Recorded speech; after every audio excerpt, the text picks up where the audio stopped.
गांव के एक कोने में बसा था रामू, एक साधारण किसान जिसकी दुनिया उसकी पत्नी गीता और 8 साल की बेटी चंपा तक ही सीमित थी। रामू ईमानदार था, मेहनती था, लेकिन किस्मत शायद उसकी मेहनत का मोल नहीं समझती थी। हर साल की तरह इस साल भी बारिश ने धोखा दे दिया।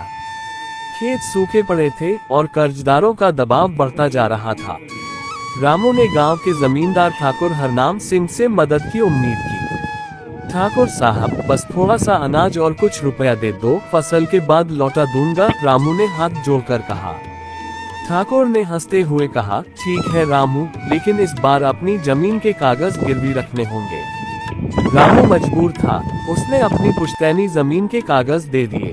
समय बीता, लेकिन फसल फिर खराब हुई। रामू अपना कर्ज न चुका सका। ठाकुर ने जमीन हड़प ली। रामू टूट गया। बेटी की पढ़ाई छूट गई, पत्नी गम में बीमार रहने लगी। एक दिन चंपा ने पूछा, बाबा, क्या ईमानदारी से जीने वालों के साथ हमेशा ऐसा ही होता है? रामू की आंखों से आंसू बह निकले। उसने चंपा को पास बैठा और समझते हुए कहा, नहीं बेटी, यह अन्याय है, पर हमें हार नहीं माननी। कभी न कभी इंसाफ जरूर होगा।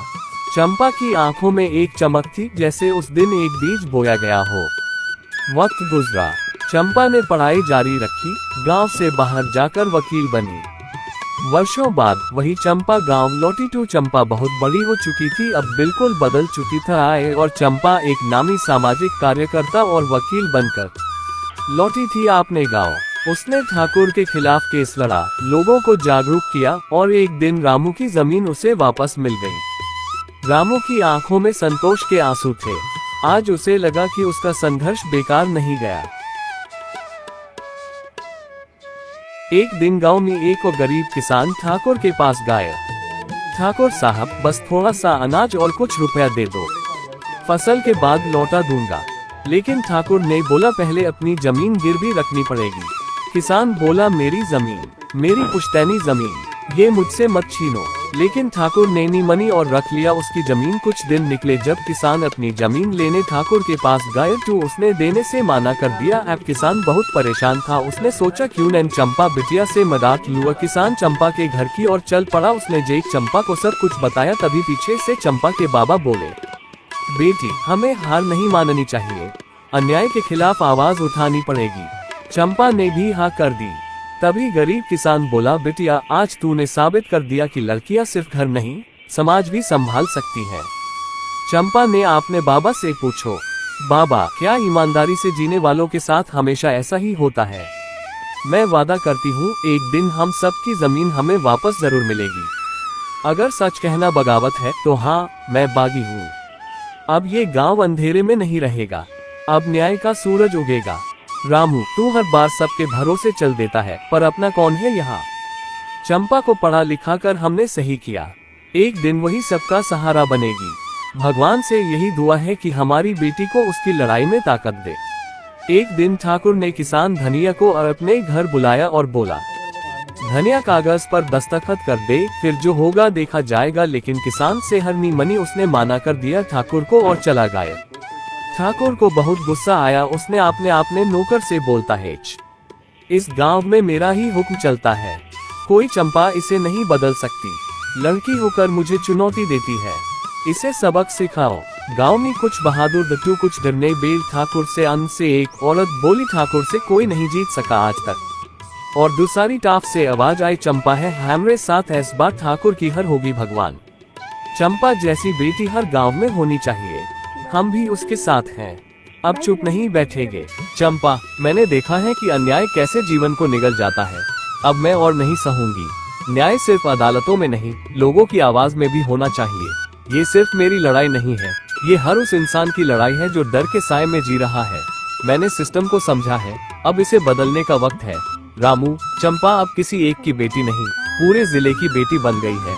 जिस जमीन के लिए मैं रोया था, आज उसी जमीन से इंसाफ की फसल उग रही है। अगर मेरी बेटी जेल गई तो हम सब जेल जाएंगे, क्योंकि वो हम सबकी आवाज है। गीता, पहले मैं डरती थी, अब मुझे अपनी बेटी पर नाज है।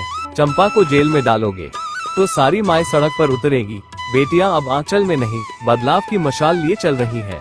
उधर दूसरी अफवाह, ठाकुर हरनाम सिंह, मुझे हराया नहीं जा सकता। ये लड़की भूल गई है कि ठाकुर कौन है।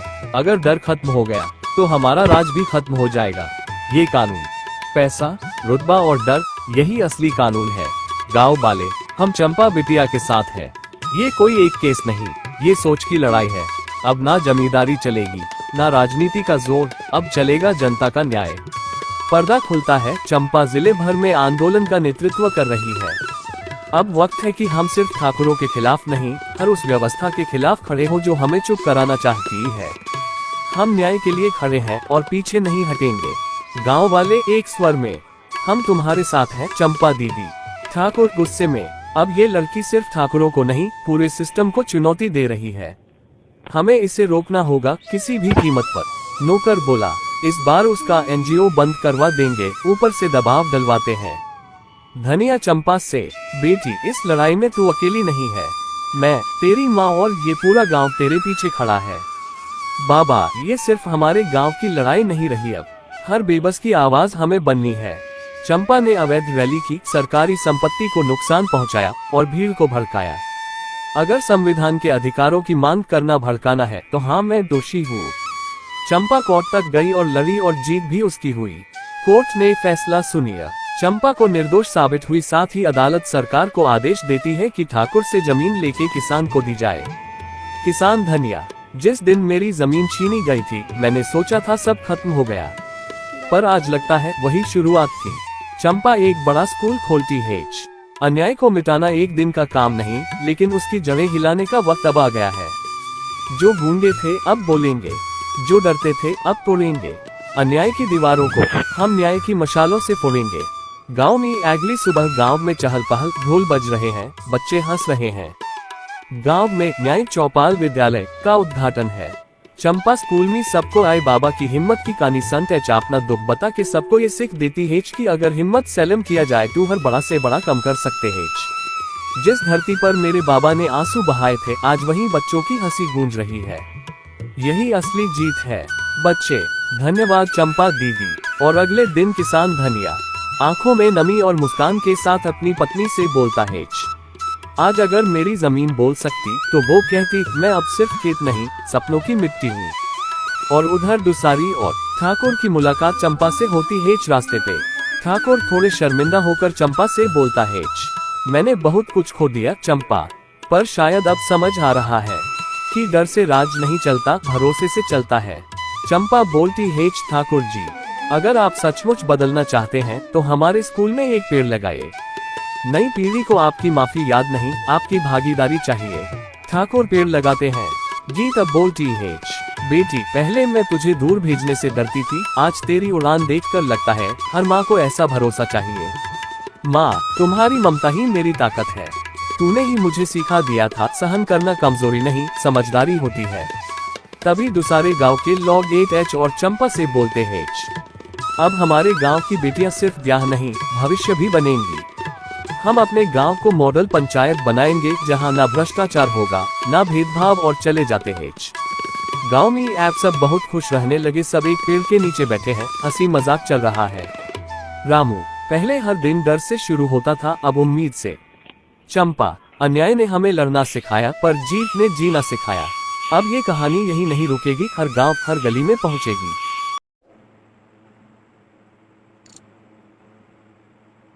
Subscribe!